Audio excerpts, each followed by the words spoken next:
आप सभी लोगों को मेरा सादर जय गुरुदेव। जैसा कि पिछली वीडियो में आपको पता लगा कि हम वक्त गुरु की पहचान कैसे कर सकते हैं। दो वीडियो दो टॉपिक के ऊपर बन चुकी है। आज तीसरा हमारा तरीका है कि वक्त गुरु को हम कैसे पहचानें। तो हमारा तीसरा तरीका क्या था कि जो साधक होते हैं भजन करके अंतर में गुरु की पहचान कर लेते हैं और लोगों को बता देते हैं कि वक्त के मौजूदा जीते जागते संत ये हैं।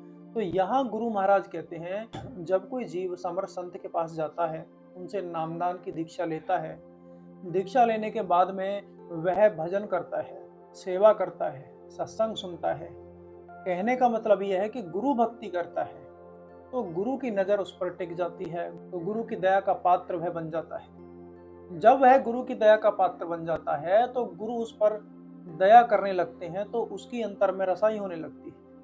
और जब वो उसकी अंतर में रसाई होने लगती है तो जो भी वह गुरु से सवाल करता है या फिर कोई भी मन में शंका रहती है तो गुरु उस सवाल का जवाब देते हैं और उस शंका का समाधान करते हैं। तो ऐसे करके यहाँ समर्थ संत की पहचान, वक्त गुरु की पहचान साधक कर लेता है।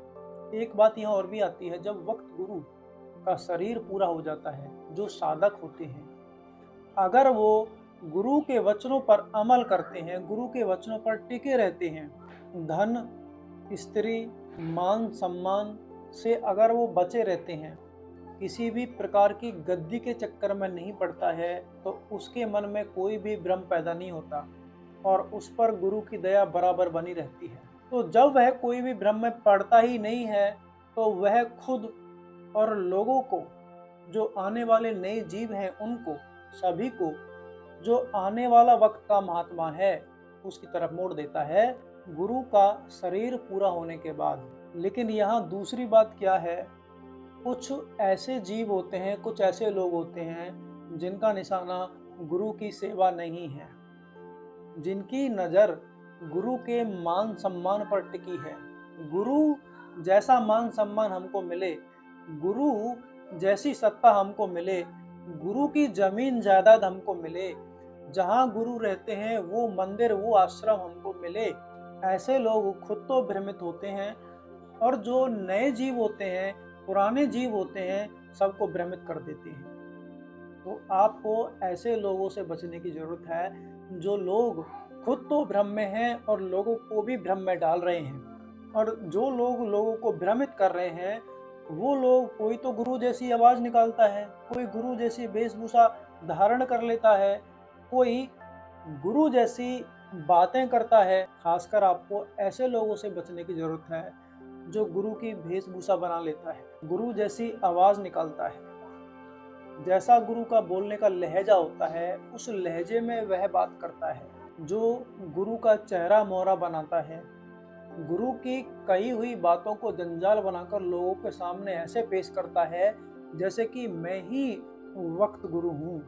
खासकर आपको ऐसे लोगों से बचने की जरूरत है। ऐसे लोग काल के जीव होते हैं, खुद तो वो लोग फंसे पड़े हैं क्योंकि उनको तो नामदान देने का अधिकार नहीं है, लेकिन वो लोगों को फंसाए रखते हैं ताकि उनका मान सम्मान जो उस समय पर हो रहा है वो कहीं घट ना जाए।